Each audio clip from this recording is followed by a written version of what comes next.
බුලත් හේපුවක් අරගෙන යනවා කියලා එහෙම මම හිතන් ඉඳලා නැහැ. මට එහෙම හීනයක් තිබිලා නැහැ. සමහරක් විට එහෙම කරන්න වෙයිද දන්නෙත් නැහැ. නමුත් දෙකටම අතරමැද්ද ඉන්නවා. ඉතින් නමුත් අර බුලත් හේපුව අරන් යන එක මම විවේචනය කරන්නේ නැහැ. ඉතින් සමහරක් විට දෙකෙන් එකක් වෙයි. අපේ ජීවිතේට එන ආදරේ ණයකාරයෝ ආදරේ ණය ගෙව්වට පස්සේ උන් යනවද? ඔව් ඒක වෙන්න පුළුවන්. මොකද මේ අපිට මේ ජීවිතේ මේ ලෝක නියමයක් නැහැනේ.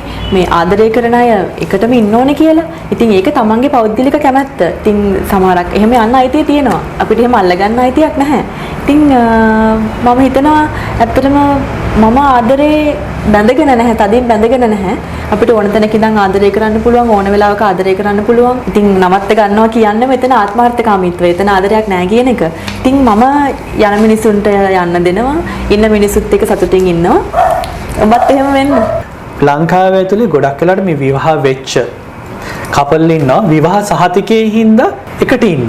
එකට ඉන්න එකද හොඳ? එහෙම නැත්නම් ඩිවෝස් වෙන එකද? එකට ඉන්න බැරි නම් අය ඉතින් ඩිවෝස් වෙන එකනේ හොඳ. එතනින් එහාට කරන්න දෙයක් නැහැනේ.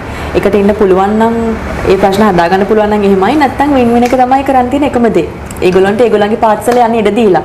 නමුත් එක බාධකයක් තියෙනවා. ඒ දෙපළට දරුවෙක් ඉන්නවා නම් පෞද්ගලිකව මගේ මතේ ඒ දරුවා වෙනුවෙන් ඒ ප්‍රශ්න ටික හදාගෙන එකට ඉන්න කියන එක. මොකද ඒ දරුවාට අම්මගේ තාත්තගේ ආදරය අනිවාර්යෙන්ම ඕනේ.